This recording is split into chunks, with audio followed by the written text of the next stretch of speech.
Hi everyone, Andrew here. Decided to start a new series of videos about films that are either personal favorites or ones that I just feel are just excellent examples of cinema. And first film I wanted to talk about is James Cameron's The Terminator. I just did a double feature of Terminator and Terminator 2 just last weekend on Blu-ray. Of course, the new one is coming out this Wednesday, July 1st, Terminator Genesis. Now, with the Terminator franchise, I feel that when people when people hear the word Terminator, I think they imagine the second film in their head. I think that's a film that a lot of people grew up with. It was a much more mainstream, Hollywood action blockbuster kind of film. Arnold Schwarzenegger was the good guy. So I can't speak for everyone, but I feel like that film kind of took on a life of its own beyond just being a sequel. It sort of became, the Terminator film. Um, but with sorry about that. But I've come to the point now where I do kind of prefer the original. I know a lot of people prefer the second one and consider it the superior film, and you can certainly make an argument for that. Um, and I'm not one of those people who kind of dismiss Terminator 2 for being more of an action film. I know a lot of people are like, "Oh, it's too sentimental, it's too soft, it's too jokey, it lacks the hard edge of the original." Um, but yeah, I do feel the first one may be the superior film. And maybe that's because I've seen it a few more times. You know, I didn't grow up with the Terminator films like other people. I sort of became more into the franchise later on in my life. But yeah, the original Terminator, what I think is so great about that film is that it's a very elegant mixture of different genres. On one hand, it is kind of a horror movie, but with a sci-fi twist, with the villain essentially being a robot from the future, and the fact that the main villain is a robot sort of stays true to the idea of how in horror films the antagonist usually isn't human. It's, something supernatural or something sort of above humanity in a way. Not always the case. But, yeah, even in the slasher films like Halloween and Friday the 13th, you feel like Mike Myers and Jason and, Freddy Krueger, of course, they aren't. There is a supernatural element to them.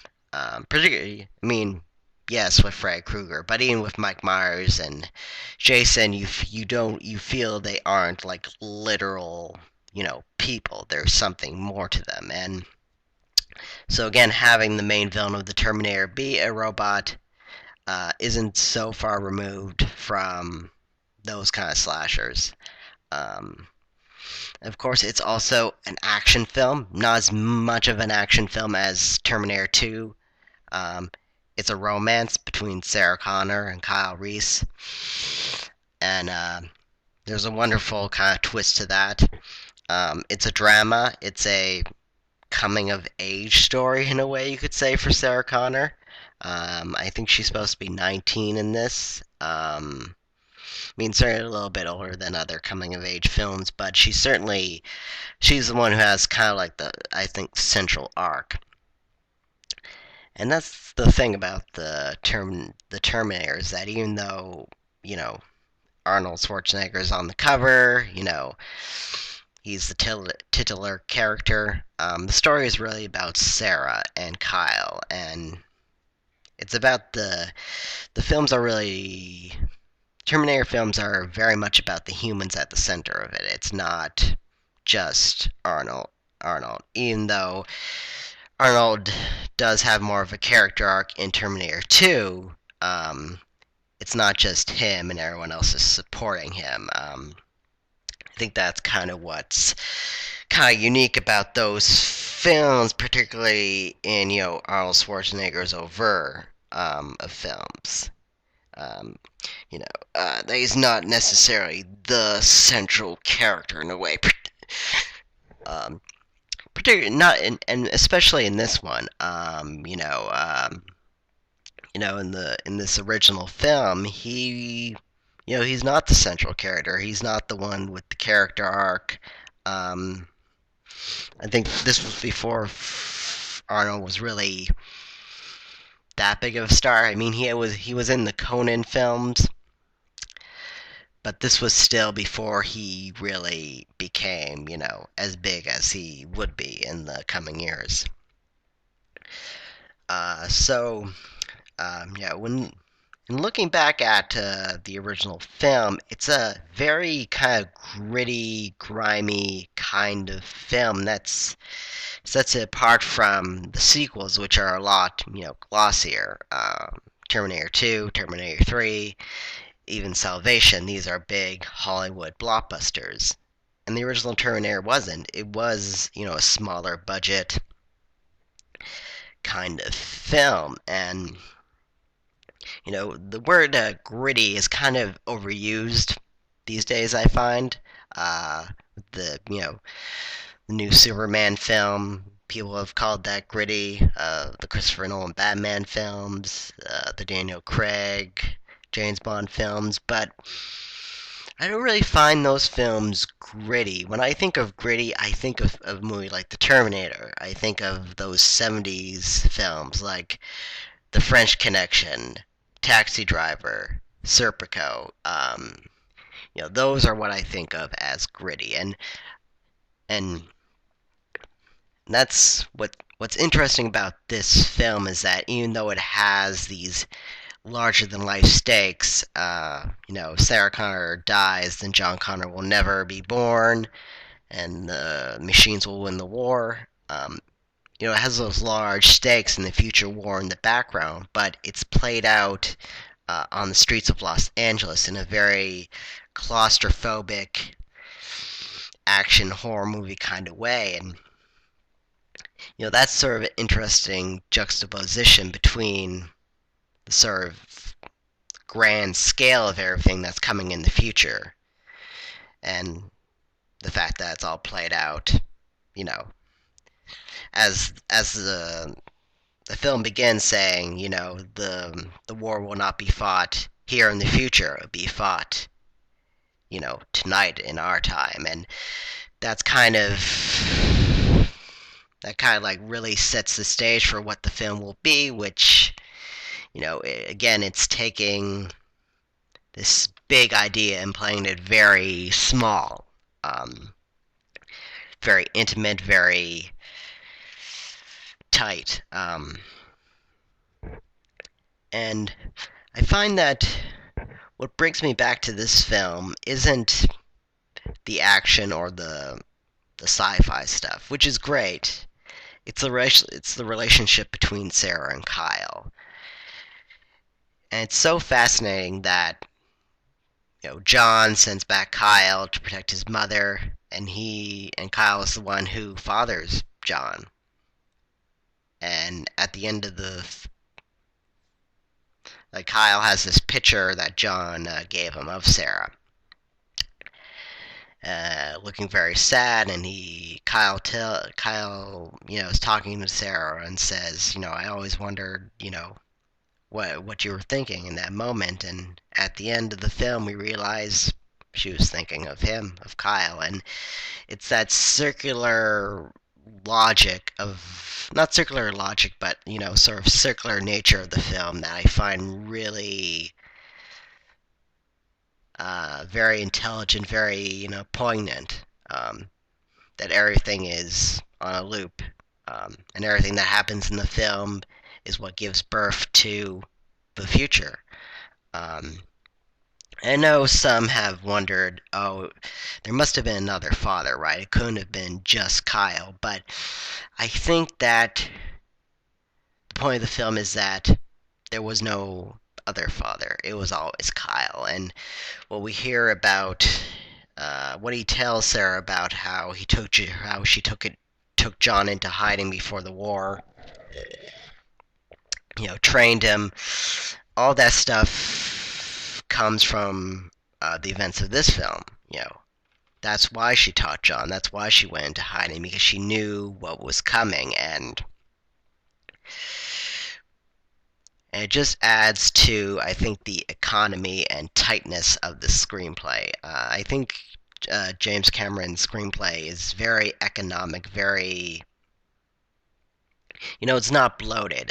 Everything kind of has a purpose. Um, it's not like it's not like today where you have all these action films, all these blockbusters that are really bloated and overlong, and we sort of lost, I think, the ability to create tight, economic, lean screenplays for these kinds of films. Not that doesn't go for every film, but I love looking back at films like this that know what kind of film they want to be and are very, again, tightly written and very well paced. Cameron paces this thing masterfully. This was, I think, only his second film, maybe. I think he did Piranha beforehand. But even in his younger days, his early days, Cameron really was a master of, pacing and of action. He stages these action scenes like someone who's been doing it for quite a while. And again, I love the sort of rawness of the action in this. It's not cool or super polished. It's just, yeah, like cars. Oh, sorry. Sorry about that. But yeah, I love the sort of just the messiness of the action in this film, um, and the brutality of it. That sequence where Arnold like shoots up the police station. I mean, that's a small action scene compared to the stuff we get today, but it works very well in terms of plot, and it really, I think that's the moment when we realize we are dealing with something unstoppable. Even though we were already told about the Terminator, earlier, and knew, that was a machine and what its mission was, that scene in the police station is just terrifying because, you know, all these police and they just get blown away. And Arnold, I mean, he's actually really scary in this film. I mean, we know him more of as, the good guy, and, his accent, we make fun of the accent a lot of the time. But his performance in this, he's just cold, calculating. Like, I think it's a perfect role for Arnold because he's not a guy who has a lot of range. So he just has the right look. There's something about Arnold's look that he does seem kind of otherworldly and not quite human. I think that's why he's so great for these roles, is that it's not like watching a human try to be a machine. You just kind of believe that it is a machine. And also, I want to talk a little bit more about Michael Biehn's performance. Michael Biehn never really became like a huge star. He was in Aliens after this, and The Abyss. He's been in other things over the years, but he never really became like that sort of A-list star. But he's very good here. I think he gives a really underrated performance. And as I said before, he, he and Kyle and Sarah's, Linda Hamilton, like their romance is really the heart of the film. And what I love about the Kyle Reese character and Michael Bihn's performance is that he's not the typical action hero, particularly not for this era, and even now, because even though yes, he is competent and capable, and he is Sarah's protector, he's not an uber cool badass. He's not James Bond. He's not this kind of invincible hero. He's emotionally damaged. He's someone who's seen horrible things, and for all we know, he's never had sex before his relationship, before fathering John, having sex with Sarah. Um, it's never said, out loud, but Cal does say to Sarah, asks him, "Was there anyone special?" And Kyle's like, "No one." And so that's also kind of of subversion of that kind of hero, is that he's not, the guy who's had, women in his life. He's not the ladies' man. And Biehn brings such a vulnerability to this character that makes him more interesting as a protagonist than if it was just someone who was, kind of uber confident and then, oh, sorry, fell in love. Like, he's already kind of vulnerable from the beginning, and uh, he's hardened, right? But that vulnerability, that skittishness, um, that sort of anxiety is still there, and um, yeah, the scene between him and Sarah when he finally tells her, I came across time for you. I mean, it's such a, kind of such a human moment in a movie about machines. And I think that's the point of this series, is that it's about humanity. It's about being with all these machines who have sort of, you know, destroyed humanity and all the horror that they brought, that there's still, you never completely get rid of that human spark. Um, and so that's what gives birth to John, and that's why they eventually win the war, and why they have a fighting chance in the future. It's because of the love between Sarah and Kyle, and it's a very smart and kind of beautiful piece of screenwriting. Even though their sex scene is a little bit kind of awkward with the slow motion, it's a good payoff to everything that we've everything that's come before it. And of course, I also want to talk about Sarah's arc in this film, and Linda Hamilton's performance. Her transformation over the first two films is one of the most interesting character arcs I've seen in a film franchise. I don't want to talk too much about Terminator 2, um, but I love at the beginning of this film, Sarah Connor is just, an ordinary waitress. Her job's kind of shitty, but, she still, can be happy. She has her friend, her roommate. And then, just like that, she learns she's selling part of something bigger than she could ever imagine. And you needed Sarah Connor to be just an ordinary person for this concept to work. This idea that the most ordinary person, holds the key to humanity's survival, and how, overwhelming that must be for her.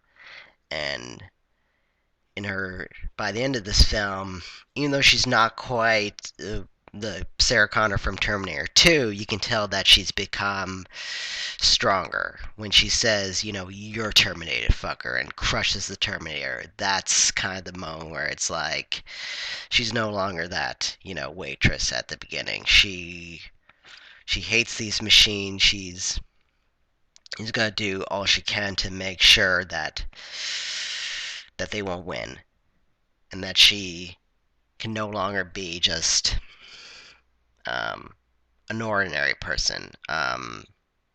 Because the world, because for her the world is no longer ordinary. She knows something will come, and that most people won't believe her. That she can only really rely on herself to protect John. And of course, with Kyle Reese's death, that's kind of what hardens her too. This man she fell in love with, her death, losing him, I think, is what you know adds to her kind of being, more cold, and more alone. Um, yeah, and Linda Hamilton's performance, again, an underrated performance. Uh, Sorry. I do like that she's not the damsel in distress, even though she is being protected by Kyle. And that, of course, that comes from Kyle not being, the traditional macho hero. But, she's not screaming, and she acts very believable. She's very believable as just someone who's scared and not quite sure of what's happening, and having all this information thrust upon her. But she's never, weak. Scared but not, weak. Just she's just a person. Um,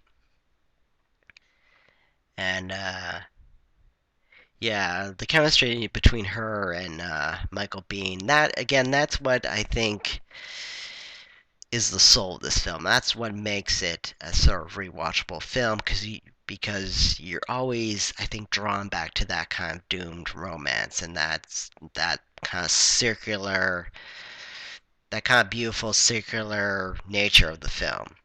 Um, Even though the film isn't, you know, a love story in the traditional sense that that's all that's going on.